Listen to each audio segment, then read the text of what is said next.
ஒரு சில நேரத்தில் நம்ம செய்யக்கூடிய ஒரு சில விஷயங்கள் நம்ம வாழ்க்கையில் ரெட்டிப்பாக ஏற்படுத்தி கொடுக்கும்னு சொல்லுவாங்க. அந்த வகையில் தினமும் நம்ம ஒரு நேரத்தை சரியாக பயன்படுத்தும் பொழுது கண்டிப்பாக நம்ம வாழ்க்கையில் முன்னேற்றம் அடையும். அதே மாதிரி தான் குளிகை நேரம் அப்படின்னு சொல்லக்கூடிய இந்த நேரத்தில் தினம்தோறும் நீங்கள் ரூ. 5 இல்லை ரூ. 1 மினிமம் ரூபாயாச்சும் எடுத்து வைங்க.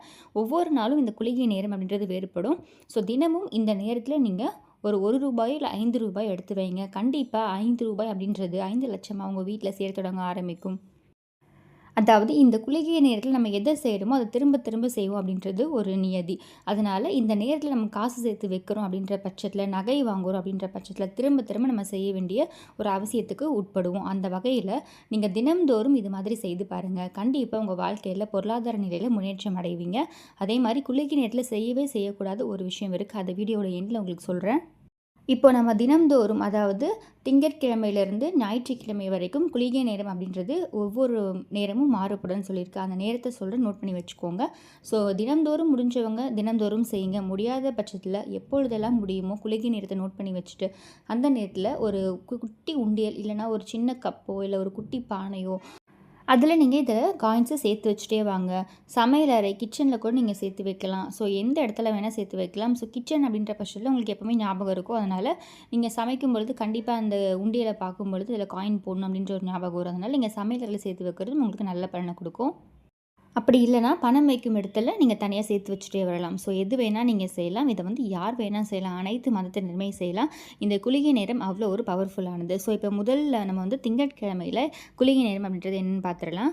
மதியம் 1 மணிலேருந்து 3 மணி வரைக்கும். ஸோ இது வந்து திங்கட்கிழமைக்கான குளிகை நேரம். கரெக்டாக நோட் பண்ணி வச்சுக்கோங்க. அதே மாதிரி செவ்வாய்க்கிழமையில் பார்த்தீங்கன்னா குளிகை நேரம் அப்படின்றது 12 மணிலேருந்து மதியம் 12 மணிலேருந்து 1 மணி வரைக்கும் செவ்வாய்க்கிழமையில் குளிகை நேரம். அடுத்து புதன்கிழமை வெனஸ்டேயில் பார்த்தீங்கன்னா குளிகை நேரம் காலை 10:30 மணிலேருந்து 12 மணி வரைக்கும் குளிகை நேரம். அடுத்து வியாழக்கிழமை தேர்ஸ்டே பார்த்தீங்கன்னா குளிகை நேரம் காலை 9 மணிலேருந்து 10:30 மணி வரைக்கும். அடுத்து வெள்ளிக்கிழமை குளிகை நேரம் காலை 7:30 மணிலேருந்து 9 மணி வரை. சனிக்கிழமை குளிகை நேரம் பார்த்திங்கன்னா காலை 6 மணிலேருந்து 7:30 மணி வரை. அடுத்து ஞாயிற்றுக்கிழமை குளிகை நேரம் மதியம் 3 மணிலேருந்து 4:30 மணி வரைக்கும். ஸோ இதுதான் திங்கட்கிழமையிலேருந்து ஞாயிற்றுக்கிழமை வரைக்கும் குளிகை நேரம் அப்படின்றது. ஸோ இது வந்து ஒவ்வொரு நாளுக்கும் வேறுபடும். மற்றபடி ஒவ்வொரு வாரமும் எல்லா திங்கட்கிழமையும் இதே நேரம் தான் குளிகை வரும். எல்லா செவ்வாய்க்கிழமையும் இதே நேரம் தான் குளிகை வரும். ஸோ இந்த மாதிரி ஒவ்வொரு நாளுக்கும் நோட் பண்ணி வச்சுக்கோங்க. இது வந்து நம்மளுடைய கேலண்டரில் பார்த்தாலே தெரியும் உங்களுக்கு குளிகைன்னு போட்டிருக்கும். ஸோ இதை நீங்கள் அப்படி எழுதி வைக்க முடியல அப்படின்னாலுமே நீங்கள் தினம்தோறும் பார்க்கும்போது உங்கள் கேலண்டரில் போய் குளிகைன்னு நோட் பண்ணியிருக்கோம், அதை பார்த்துக்கோங்க. ஸோ அந்த நேரத்தில் நீங்கள் கண்டிப்பாக சேர்த்து வைங்க. நகைகள் வாங்க முடியும்னா தங்க நகைகள் வாங்குங்க. அதே மாதிரி நீங்கள் அசல் கட்ட போகிறீங்க, வட்டிக்கு வந்து பணம் வாங்கியிருக்கோம், இல்லை பேங்க்கில் வந்து வாங்கியிருக்கோம், நகைகள் வைத்திருக்கோம், இந்த மாதிரி எல்லாத்துக்கும் அசல் கட்ட போகிறீங்கனாலுமே இந்த மாதிரி குளிகை நேரத்தில் கட்டலாம். அப்படி கட்டும்பொழுது திரும்ப திரும்ப நம்ம அதை கட்ட வேண்டிய ஒரு வாய்ப்பை நமக்கு ஏற்படுத்தி கொடுக்கும் இந்த நேரம் அப்படின்றது.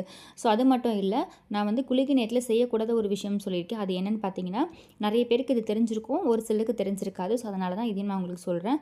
பொதுவாகவே நீங்கள் வந்து ஒரு வீட்டுக்கு இறப்புக்கு போகிறீங்க அப்படின்னா, அப்படி செல்லும்போது குளிகை நேரத்தில் செல்லக்கூடாது. நீங்கள் வீட்டிலேருந்து கிளம்புற நேரம் பார்த்துக்கோங்க. அந்த நேரத்தில் நீங்கள் செல்லக்கூடாது. மற்ற நேரங்களில் செல்லலாம். ஏன்னா குளிகை நேரத்தில் ஒரு விஷயம் செய்யணும்னா திரும்ப திரும்ப செய்ய வேண்டிய ஒரு சூழ்நிலைக்கு நமக்கு ஏற்படும் அப்படின்றதுனால பொதுவாக ஒரு வீட்டுக்கு இறப்புக்கு போகிறீங்க அப்படின்னா அந்த மாதிரி போகும்போது குளிகை நேரம் அப்படின்றத பார்த்துக்கோங்க. அந்த நேரத்தில் மட்டும் நீங்கள் கிளம்பாதீங்க. ஸோ இந்த ஒரு விஷயம் மட்டும் நீங்கள் குளிகை நேரத்தில் செய்யாதீங்க. பொதுவாகவே குளிகை நேரத்தில் நம்ம என்ன செய்கிறோமோ அதை நமக்கு திரும்ப திரும்ப செய்யணும் அப்படின்றது ஒரு நியதி. அதனால தான் இந்த நேரத்தில் நீங்கள் நகை வாங்குறது, பணம் வந்து சேர்த்து வைக்கிறது, அதே மாதிரி நகைகள் வாங்குறது, இது எல்லாமே குளிகை நேரத்தில் செய்யும்பொழுது நம்ம திரும்ப திரும்ப நம்ம அந்த பணம் அதற்கான பணம் நம்மக்கிட்ட வரும். அதை பயன்படுத்தி நீங்கள் தங்க நகைகள் வாங்குவீங்க. ஸோ இந்த மாதிரி நீங்கள் எடுத்து வைக்கக்கூடிய ஒரே ரூபாய் இல்லை ரூபாய் கண்டிப்பாக உங்கள் வாழ்க்கையில் பண பிரச்சனையை தீர்த்து வைக்கும். உங்கள்கிட்ட வந்து பணம் சேர தொடங்க ஆரம்பிக்கும். நீங்கள் வந்து ஒரு கொஞ்ச நாள் ஒரு 48 நாள் இந்த மாதிரி ட்ரை பண்ணி பாருங்கள். அந்த ஒரு மண்டலம் அப்படின்றது 48 நாள்.